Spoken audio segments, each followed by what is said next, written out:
ומכאן על פרק חשוב היסטורי באלימות הפוליטית בארצות הברית. ביוני 1968, בעת מסע בחירות בקליפורניה, נרצח הסנטור רוברט קנדי בידי פלסטיני, סירחן בישארה סירחן. נימוקו של הרוצח למעשה, תמיכתו של הסנטור רוברט קנדי בישראל. רוברט קנדי היה אחיו של הנשיא קנדי, שאף הוא כידוע נרצח בעת כהונתו. סירחן בישארה סירחן, רוצחו של רוברט קנדי, עדיין כלוא במאסר עולם שהושת עליו. הרצח שבוצע במלון תועד במצלמות הטלוויזיה. Thanks to all of you, and now it's on to Chicago, and let's win there. Thank you.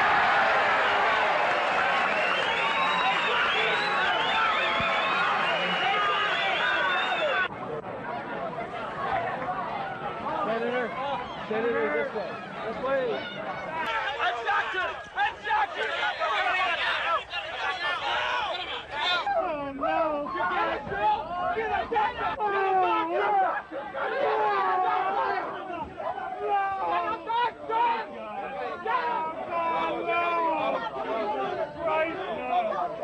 A doctor! We need a doctor right here. There's a microphone, please, immediately.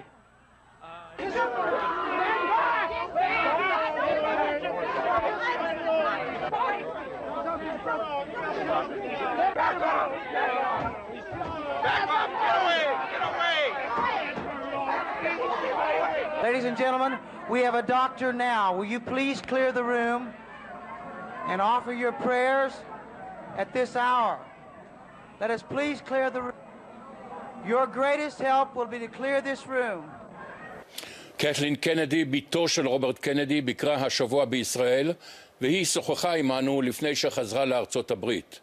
בפתח השיחה עמנו היא פוצחת במילות אהבה למדינת ישראל. So extraordinary. Well, first of all, as you may know, my father, Robert Kennedy, was here in 1948. As a journalist? As a journalist. He covered the war in 1948. And when he wrote about the courage of the Israelis and how they were determined to build a new country and that they would build this country and that they had seen such horror in Europe and that they were going to build a country of courage and of democracy and of values, and that he realized when he saw the Israelis that the United States had a special relationship to this country and needed to make sure that that relationship stayed firm. And as you know, in 1968, he was fighting for the 50 jets that would be given to the Israeli army, and he was killed because of his support.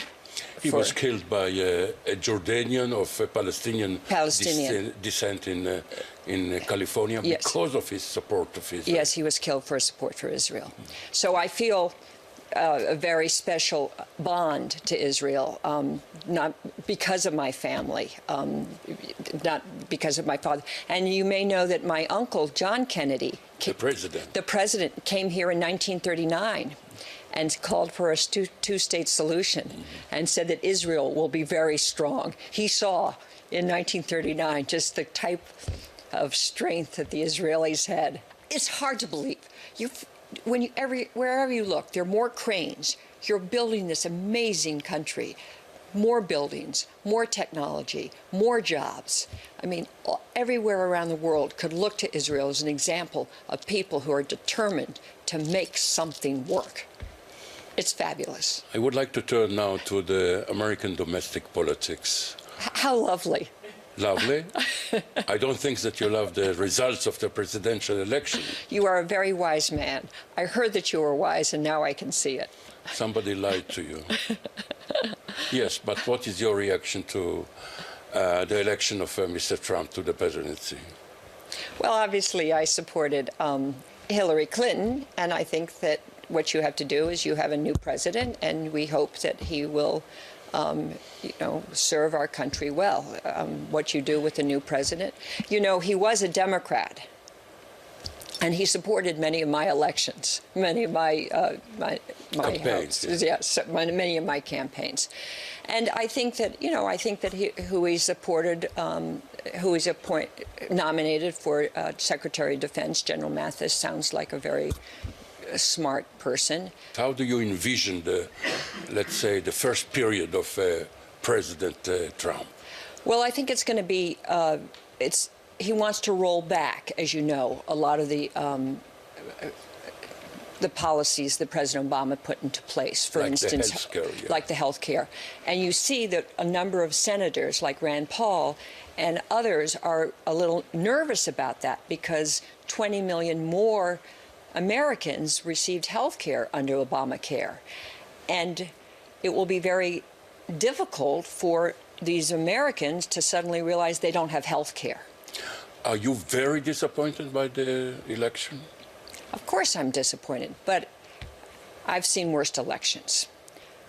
As I said, nobody was killed. I've been in elections when somebody's been killed. So my view is you have elections, some of them you win, some of them you lose, and what you do when you lose is you regather your force and you try to get your message out so you can win the next time. You mentioned the fact that your father, Senator Robert Kennedy, was assassinated by a Palestinian. How do you feel about it today? Can you forgive the murderer, the killer? To tell you the truth, that's a little difficult. I move on, and I'm still glad he's in prison. Mm-hmm. I'm still glad he's in prison, and I think that that's where he should be. I don't think he should have killed my father. I don't think that was appropriate. I think there should have been tougher gun laws in California, getting rid of the Saturday night specials. As you can imagine, I'm very clear about that. No, I don't think we needed the death sentence at that point. And I do think that we do need, as you can imagine, as many of the American presidents said, we do need a two-state solution here in Israel. And I know that many people have worked very hard to get it, and I know it's difficult to do. But I think that hope is important. Did the killing of your father, Senator Robert Kennedy, by a Palestinian, does it change your view of the Israeli-Palestinian conflict in a way? I don't know if it changes my view since I was 16. I don't know if I had a very strong view ahead of time. But it makes me very interested and committed to figuring out what should be done. I don't live here, so I don't. And I learn things every time I come here. And I learn very much that this is, although I'm interested, this is not my fight. This is, I can't impose a solution. I can't tell people what to do. I have to listen to the people who live in the territories and who live in Israel. In other words, when you come from the United States and you drive from Jerusalem or from Tel Aviv to Jerusalem, everywhere you look, there are villages in different places. People live close to one another. And I realize this takes a lot of attention to detail that I don't have. I thank you very much, Ms. Kathleen Kennedy, and I wish you a good stay in our country. Thank you. You have an extraordinary country. You're very blessed. הגברת קתלין קנדי